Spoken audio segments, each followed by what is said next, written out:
এই যে বদর যুদ্ধ যে ঘটেছিল আল্লাহ রাসূল সাল্লাল্লাহু আলাইহি সাল্লামের সময় বদর যুদ্ধ। আচ্ছা বলুন তো দেখি, বদর যুদ্ধে মুসলমানদের সৈন্য সংখ্যা কত ছিল?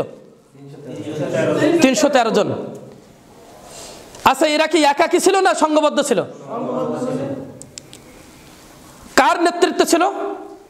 রাসূল সাল্লাল্লাহু আলাইহি সাল্লামের নেতৃত্বে ছিল। রাসূল সাল্লাল্লাহু আলাইহি সাল্লামের নেতৃত্বে ছিল।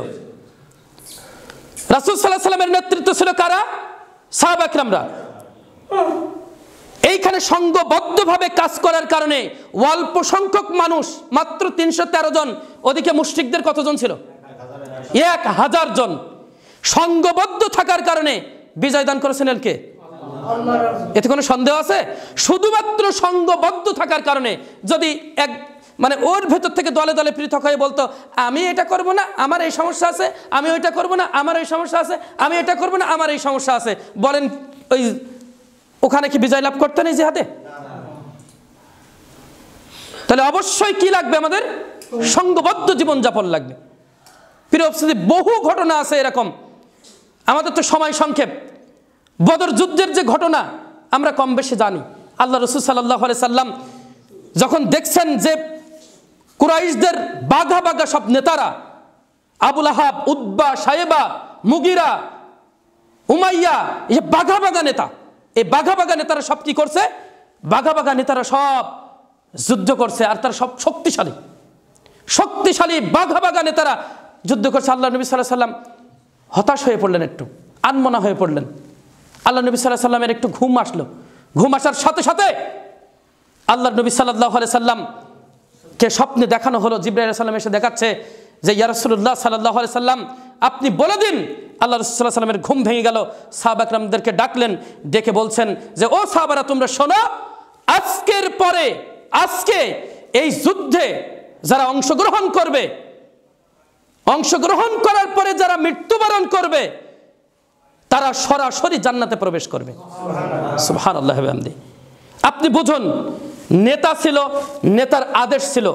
কি ছিল বলেন সবাই? প্রথমে নেতা ছিল, নেতার আদেশ ছিল। আপনার নেতা আছে তো?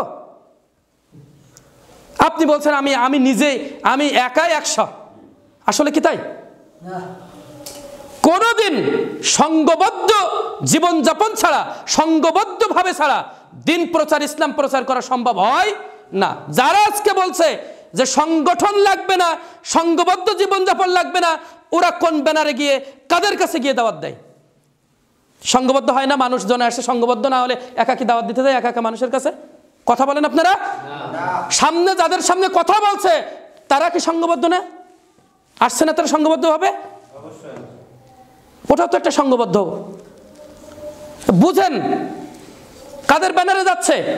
ও সংগঠনের ব্যানারেই যাচ্ছে। আপনি কি মনে করছেন সংগঠনবিহীন সব নিয়ে চলে যাচ্ছে তাদেরকে? সংগঠনের লোকেরাই তাকে নিয়ে আসছে। আপনি বোঝার চেষ্টা করেন। আমি আপনাকে বোঝাতে চাচ্ছি এটা, আপনার নেতা যদি না থাকে আপনি জিহাদের ময়দানে অংশগ্রহণ করবেন কি দিয়ে, কি করে?